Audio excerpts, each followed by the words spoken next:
sampai saat ini orang tua aku belum tahu, dan aku kadang suka masih suruh pakai hijab juga.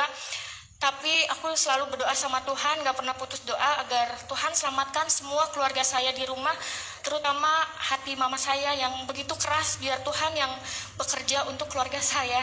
Ya, shalom teman-teman semua dimanapun kita berada pada saat ini. Kiranya kita semua tetap berada dalam keadaan sehat dan apapun yang merupakan aktivitas kita sepanjang hari ini, kiranya Tuhan Yesus memberkati. Dan kembali berjumpa lagi di channel kita ini, yaitu Zemayan Yasin. Terima kasih buat teman-teman semua dan juga para sahabat yang sudah mendukung perkembangan channel ini dengan setia.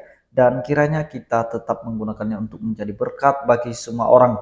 Nah teman-teman, pada video kali ini saya akan membagikan kepada kita semua ada satu kesaksian yang sungguh luar biasa dari seorang wanita yang berlatar belakang muslim, dan dia menyaksikan bagaimana dia percaya kepada Kristus, bahkan dia mengalami hal-hal yang mungkin dia tidak harapkan dan tidak inginkan itu terjadi.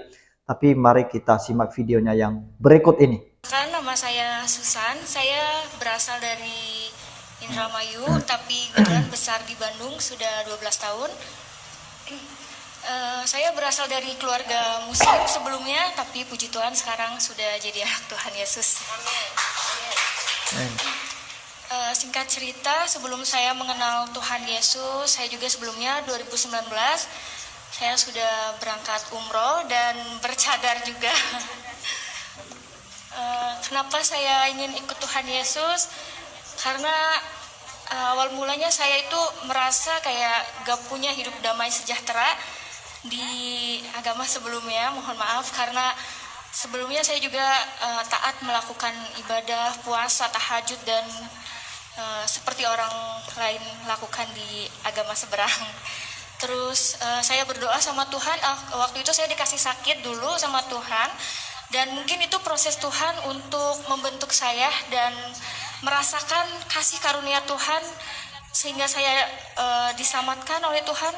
Saya dibentuk, saya dikasih sakit, tapi saya larinya bukan ke dokter, saya larinya malah ke dukun, ke orang pinter. Saya minta air, doa, segala macam. Dan yang anehnya itu sakit saya itu nggak jelas gitu ya, kayak orang vertigo, tapi 2 bulan berturut-turut saya merasakan sakit. Pada akhirnya mungkin Tuhan kirim seseorang kepada saya, yaitu teman.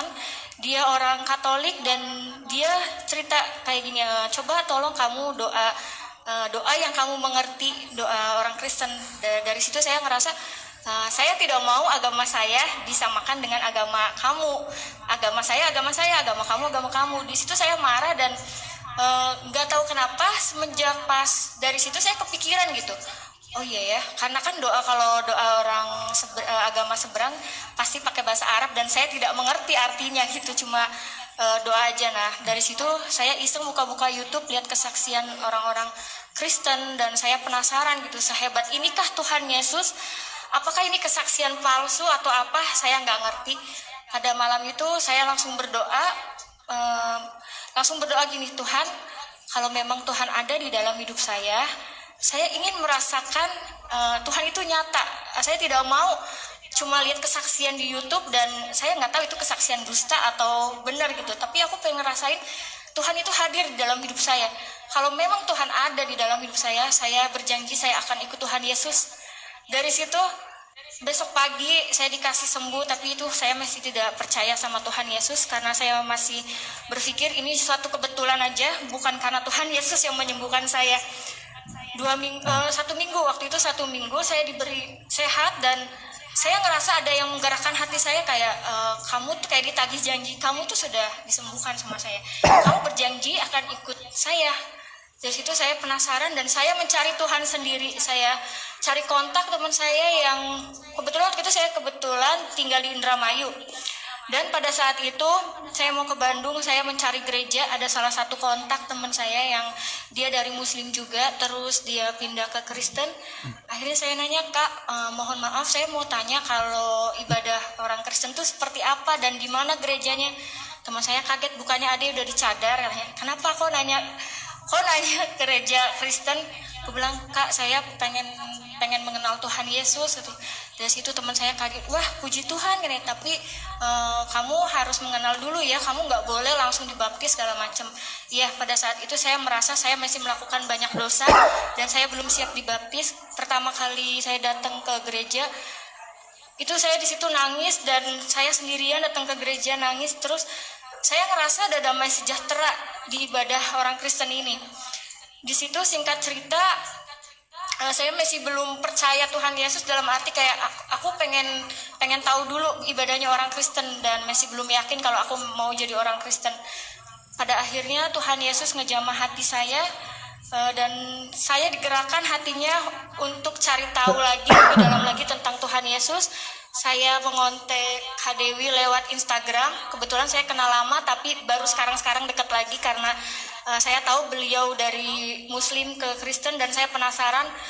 Pada waktu itu langsung ketemu, dan yang tadinya saya tidak mau dibaptis karena beliau menginjili saya, dan saya berdoa sama Tuhan, Tuhan kalau memang Tuhan berkenan, tolong siapkan hati saya untuk menjadi anak Tuhan Yesus dan bisa memuliakan nama Tuhan dan bisa menyelamatkan keluarga saya juga Tuhan. Dari situ saya nggak lama, bulan 6 tanggal 24 saya sudah dibaptis, puji Tuhan.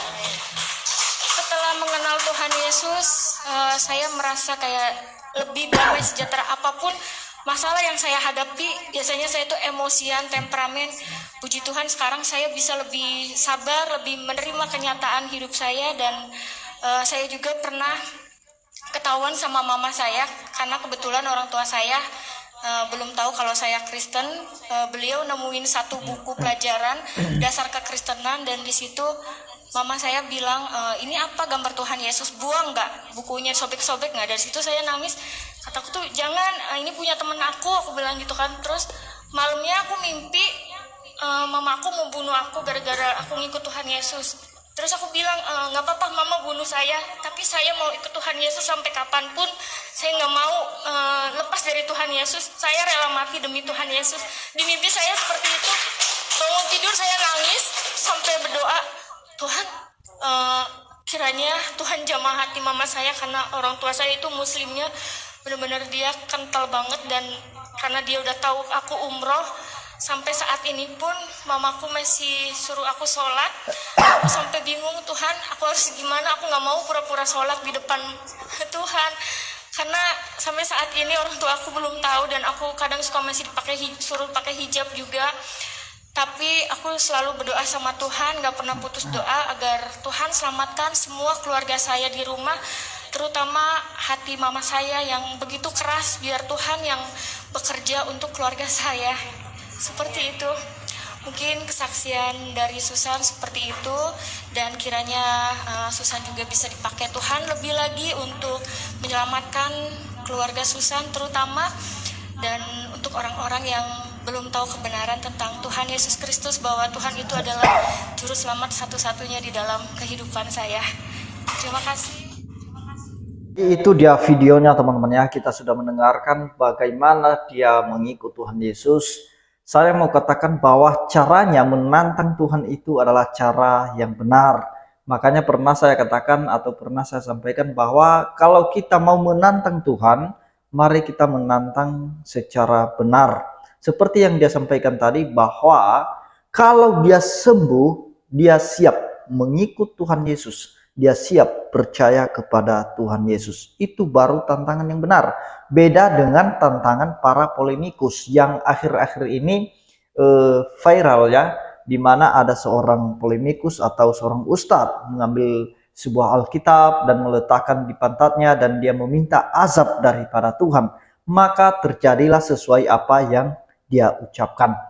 Nah, jadi itu yang pernah saya sampaikan, bahwa mari kalau menantang Tuhan jangan sampai menantang secara tidak benar. Apa yang kita ucapkan itu akan terjadi kepada kita. Bahkan dia berkata tadi bahwa orang tuanya saja melihat buku-buku rohani yang dia bawa ke rumahnya, itu ketahuan sama orang tuanya atau sama mamanya, itu begitu marah mamanya, disuruh buang. Tetapi dia tetap mengikut Tuhan Yesus, sekalipun dia sudah bermimpi bahwa dia akan dibunuh, tetapi dia mengambil komitmen, dia mengambil tekad tetap mengikut Tuhan Yesus sampai mati. Nah, teman-teman, itu sungguh luar biasa karena yang kita pertahankan bukanlah keselamatan fisik ini.